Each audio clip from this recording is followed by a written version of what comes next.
It just keeps getting better and better, doesn't it? God bless you, Celebration. We have been to church today, have we not?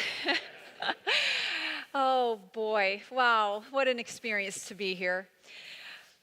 So there was a little boy and a little girl who were playing together. And this little boy had a whole bunch of marshmallows.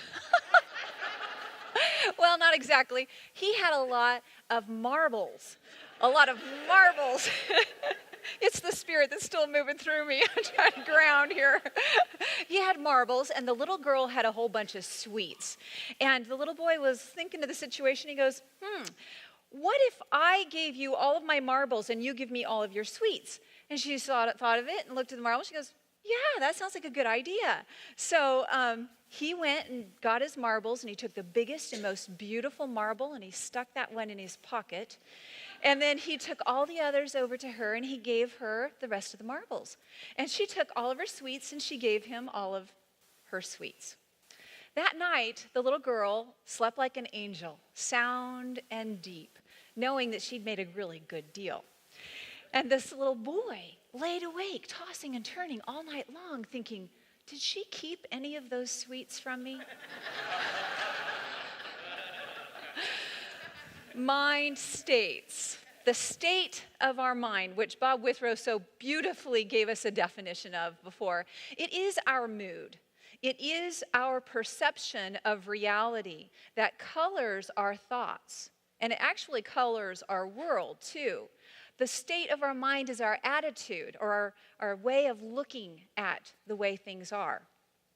And I was trying to find an analogy that would help us to understand this really clearly, to understand what is this mind state. And I thought of this analogy. When you and I came into this life a long time ago, or maybe not so long ago, depending on how old you are, it was like coming into a movie theater and sitting down, and we're watching the screen of our life, the projection of what's happening in our world. And oftentimes, we want to go to the screen and we want to edit it. We want to change the plot line. We want to change the characters that are in there. And we want them not to say this or to do that, or we want something to be in there that's not in there. And yet we know, how effective are we going to be if we go to the screen of our life and try and change it? It's not very effective, is it? Well, if we expand this analogy out just a little bit further and we go into the projection desk up in the where Keith is hanging out up there, we actually look at how an old-fashioned movie theater projector works, we can see a little more clearly how this all happens. And you see this little, the whole thing, this is the screen of our life that we actually try and edit at times. Do you see this little lamp right here? That's the light of God in you, in every single one of us, right now, right here as we sit here. It is our source of strength. It is the source of our life. It is who we are. It is illumined within us at its fullest capacity right now. It is enlightenment, the state of that fullness of the fullest expression of clarity of consciousness that you can imagine. That is the lamp, the light from which we look out onto the world. And it interacts with what is happening right now. This is the film. Let's just say that that's the future that hasn't unfurled yet. And it comes down, and this is the present moment. What's happening right now. You and I are interacting. The light of God within you is interacting with this congregation right here. You're sitting in the energy field of all of those which are in 6 feet from you in their heart energy field. And all of us together create this experience. Celebration, the prayer, the meditation, the message, you're listening, all of it. It comes together in this present moment of experience. And then it goes and it reels up into our history. And what happens is this light of God interacts with this moment in time, and it shines through the lens of our conscious state, that conscious mind state that we are perceiving life through. In Scripture, actually it's Matthew 7:4, Jesus talks about this very thing. You didn't know there were movie projectors at that time, did you? I didn't either, but I found it in the Bible. It says in here, he says, how can you say to your neighbor, let me take the speck out of your eye while the log is in your own? That man was incredibly intelligent. He knew that the lens of our own consciousness, our own perception, filters what really is happening here, and it plays out in a certain way, tainted by the state of mind in which we are seeing and experience it. If I believe we could let go of these mind states, we would be in a pure state of enlightenment. So learning about these mind states is extremely helpful to every single one of us. There are healthy mind states and there are unhealthy, unwholesome mind states. And we want to look at both today. The healthy mind states will lead us into a state of opening and expansion and a state of connection. And the unhealthy mind states will lead us into a state of control and manipulation and trying to edit our life. I have a video that I'd like to share with you this morning that helps us to kind of get a good picture of what these two mind states look like. There are two types of mindset we can cultivate. One that embraces problems as opportunities to learn, and one that avoids them, often out of fear to fail. People that avoid conflicts can be described as having a fixed mindset. Those who see problems as interesting challenges have a growth mindset. Sometimes we like to switch from one to the other. People have a fixed mindset because they believe that basic qualities like intelligence or talents are fixed traits, and that these traits are responsible for success. They often like to document past achievements. With a growth mindset, people believe that new abilities can be developed through practice. This view creates the love for learning that most great leaders and artists have in common. For them, life becomes an exciting journey with endless opportunity to figure out new things and advance. To illustrate the difference in everyday life, let's observe two imaginary kids. Jay thinks you've either got it or you haven't. Anne knows that she can learn anything if she wants it enough. At physical exercise, Jay avoids challenges. When it's time to jump over the vaulting horse, he's afraid to look stupid and be laughed at. Anne embraces any challenge. It's exciting. It's fun. She knows that failing is part of learning, and if she tries hard, at the end, nobody will laugh at her. Jay avoids feedback. If the teacher tells him how to improve an assignment he has been working on, he takes it personally. Anne knows that to improve, she needs to listen to constructive criticism. She also understands that it's not her that is being assessed, but the results of her work on that one day. Anne likes to see others succeed. It inspires her. She knows that if she motivates her friends to get better, she herself is likely to grow too. If his friends try new things and succeed, Jay feels threatened. He's afraid that their success will put pressure on him to do more with his life too. A simple switch in how a person views a situation can mean the world of difference. Not just the outcome of that situation, the outcome of that person's place in life. As the late poet Samuel Beckett once said, "Ever tried? Ever failed? No matter. Try again. Fail again. Fail better."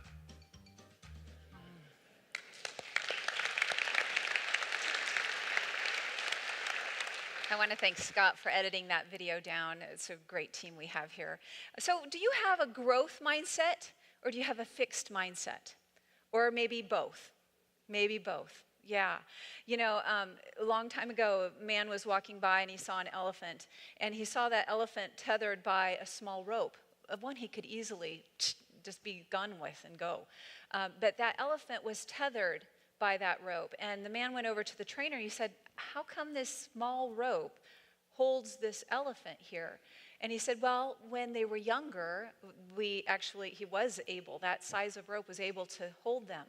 And then they learned that that rope would hold them. And so even today, that same size rope will hold them right there." That's sad.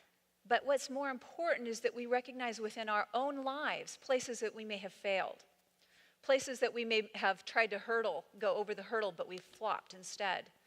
And really examining that. And are we looking at that from a fixed mind state, that that's the way it is, or that we can use that as a stepping stone to our greater understanding, to our greater expression in our experience in life? There is a saying that Thomas Edison, when he was refining the light bulb, there's many numbers here on how many times he tried that, but I'll use 1,000. And the reporter said to him, "So Thomas, what did it feel like to fail 1,000 times in refining the light bulb?" And he looked at him and he said, "I didn't fail.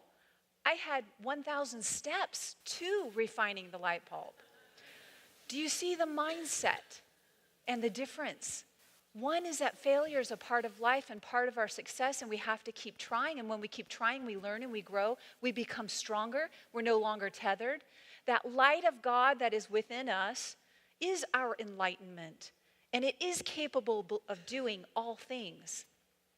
And when we can remember that and keep trying and keep growing, we're able to expand our being, be excited for other people's success. So let's look at some of these unhealthy mind states. And then we'll go into the happy zone where we're looking at the happy mind states. There's actually 5 hindrances that the Buddhists call these 5 unhealthy mind states. As I go through them, do an inner inventory and see if you find any of them existent within your own projector in life. The first one is craving or addiction.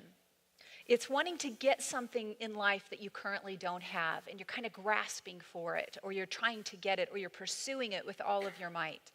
And perhaps it could be clinging to something that is in your life that you don't want to go away, which is the surest way to make it go away. It's this feeling of clutching and grabbing and holding on. That's the first one. The second one is aversion, to edit out something that may be happening in your world, to ignore it, to be afraid of it, to have anger or fear towards it, pushing it out of your existence, wanting to go to the screen of life and edit it out. The third one is a sloth or a sinking mindset. Doesn't that really just feel like it? I kind of like this one. It's a feeling of drowsiness or a feeling of disconnection through distraction, perhaps through checking out, through mindless entertainment for hours and hours on end, or through an addiction of some sort. It also has to do like with spaciness or daydreaming or fantasizing. And I got to tell you, I'm going to own it.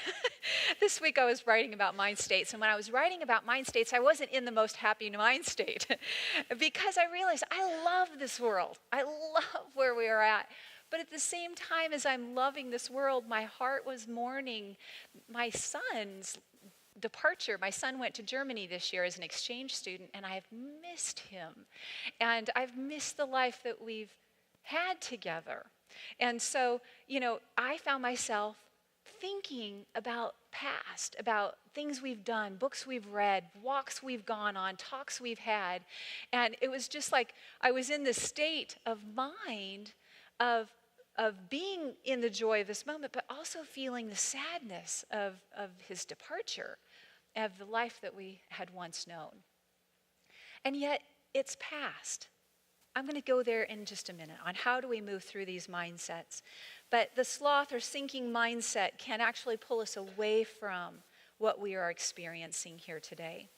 The fourth one is agitation, irritation, worry, being like movement in your body or in your mind or in your spirit, always the monkey mind going in a different direction endlessly.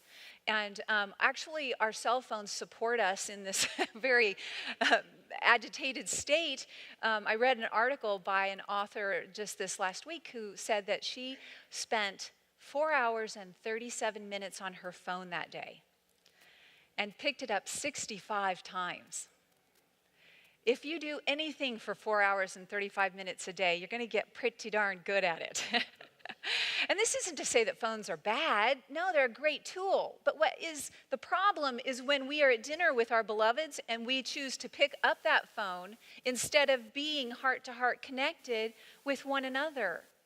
It's a mind state that's filtering the light of God in this present moment in a way and coloring it in a way that's less than what we're capable of being and doing on this planet. So, a worrisome, agitated mind state. And the last one is doubt or criticism.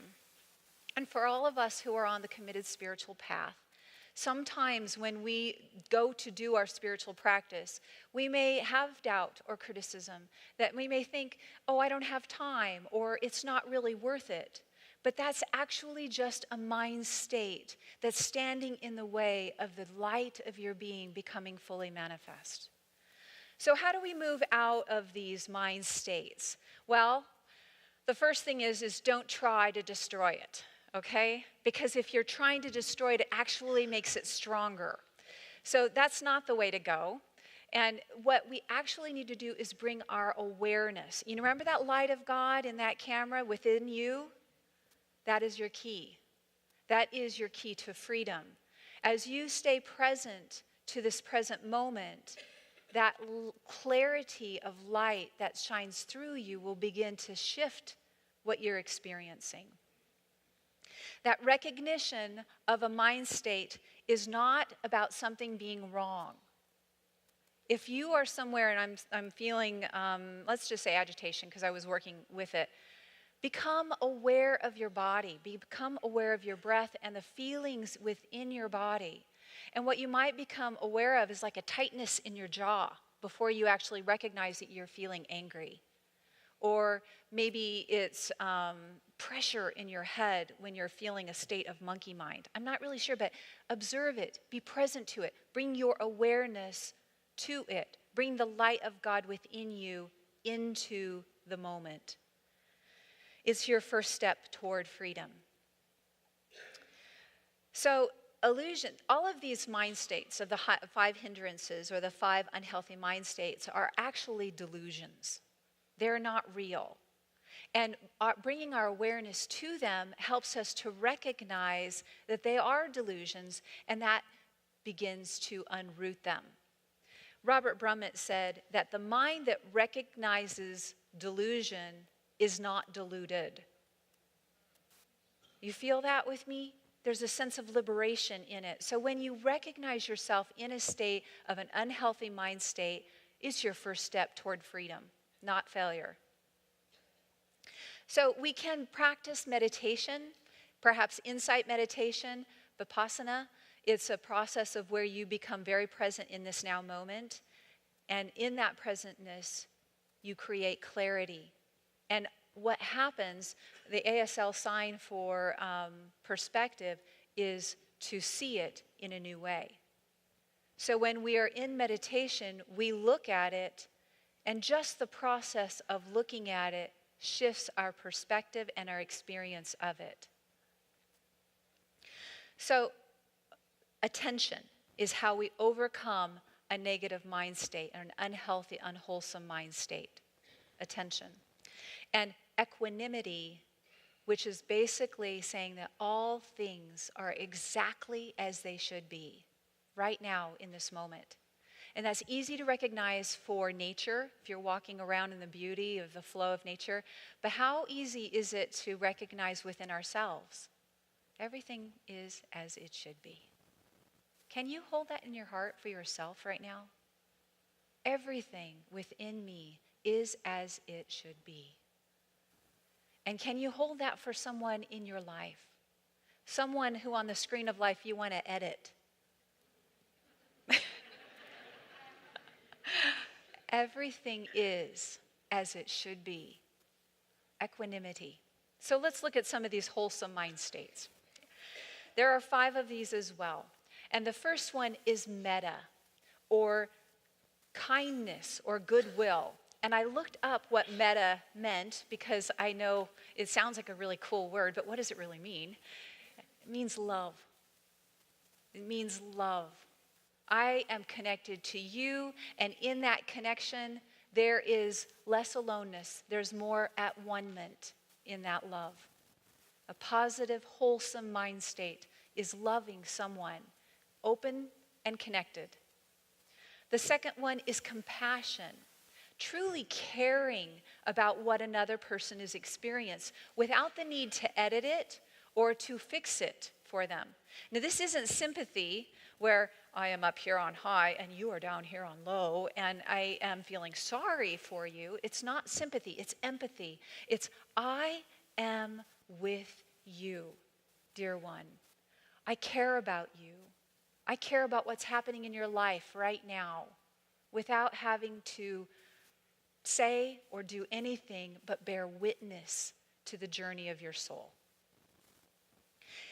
And the next one actually uses the word sympathy. It's called sympathetic joy. Isn't that interesting? Little oxymoron there, sympathetic joy. It's the opposite of envy. So when someone wins the lottery, I am so excited for them.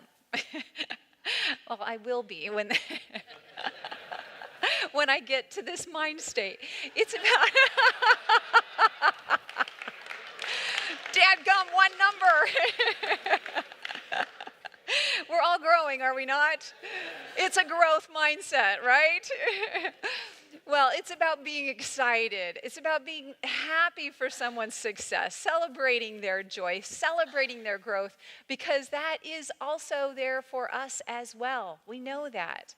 We can experience it with them. And the last is, this is the fourth. It's supreme mindset, and it is this state of equanimity. If we can hang out in this mindset, knowing that all things are exactly as they should be, that there is a general manager of this universe, and it is not I. It is the I am that I am in all things. And that I am that I am has got it. And I can bear witness to it as it unfolds. Equanimity. All things are as they should be. And finally, curiosity. Curiosity without addiction. Curiosity like a child, but not childlike. Curiosity of being present with this moment in an alive and a dynamic way, to see the beauty of your lips, the shining of that sweet lip gloss on them. It's about the beauty about being present. If I had a banana here and I was holding it in my hand, we'd all think banana, the word banana, right?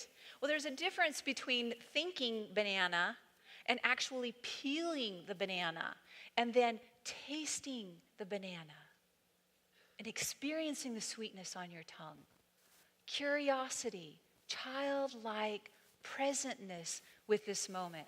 The healthy mindsets are all about connection, loving, being excited and empathetic, being excited for your growth and your joy, being in a state of equanimity that all things are where they need to be, and being curious about this present moment, fully alive, fully awake, fully aware. That's what we're ordained to be as God's daughters and sons, with that light within us that illumines our existence. We get to choose how to spend that. There is a scripture on Romans 12:2 that says, "Do not be conformed to this world. Do not go to the screen of life and try and edit and change it. But rather be ye transformed by the renewing of your mind, so that the light of God that is within you shines through this present moment in crystal clarity, and you are fully alive." Namaste.